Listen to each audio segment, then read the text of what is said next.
Today we were putting together part A and part B of the choreography along with the little introduction and kind of walking through the transition that'll come after part B, although we don't have our places set just yet, so we were just doing it in place.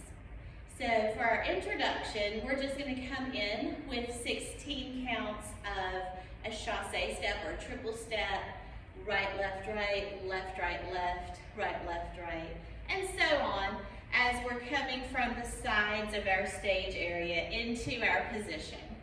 Then once we're in position, we're going to start part A. Remember, part A was the one that started off with the hip circles to the right. I'm walking with the hip circle for an 8 count, which is 4 full hip circles.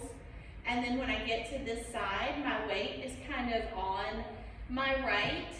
So when we do our figure 8 that comes on this side, we're starting kind of pushing towards the right, left, right, and then our 7-8 count is actually a one-sided hip circle that's going back rather than keeping it horizontal. We're turning it vertical at that point.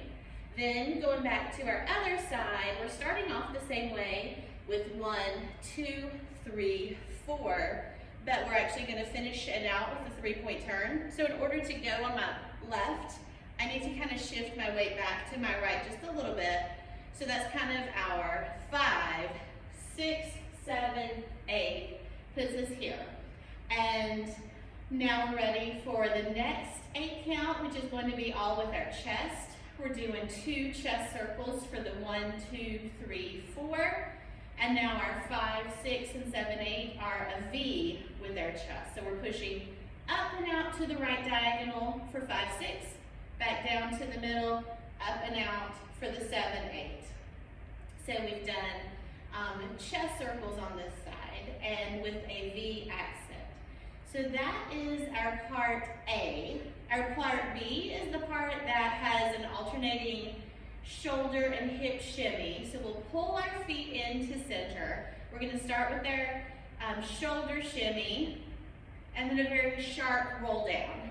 Our hip shimmy, a very sharp roll up, shoulders roll down, and hips roll up. And that's all that part B is about, just that shoulder and hip shimmy that's alternating back and forth with some very sharp drops and lifts in between.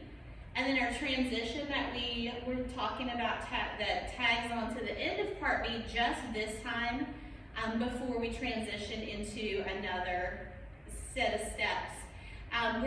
Since we just brought it up, we're going to keep it on the shoulder shimmy. And later on, when you know your position, some of you will be walking forward with the shoulder shimmy to get yourself into a new position. Some of you will be walking back with it. So for right now, you might just want to practice shifting weight on your feet for that shoulder shimmy for 4 steps or an 8 count. Just kind of keep it in place for now, and keep in mind that at some point you'll either be going forward or back, or you could actually be staying in place depending on what part of the lineup you're in. Okay, so let's see what all of that looks like to the music.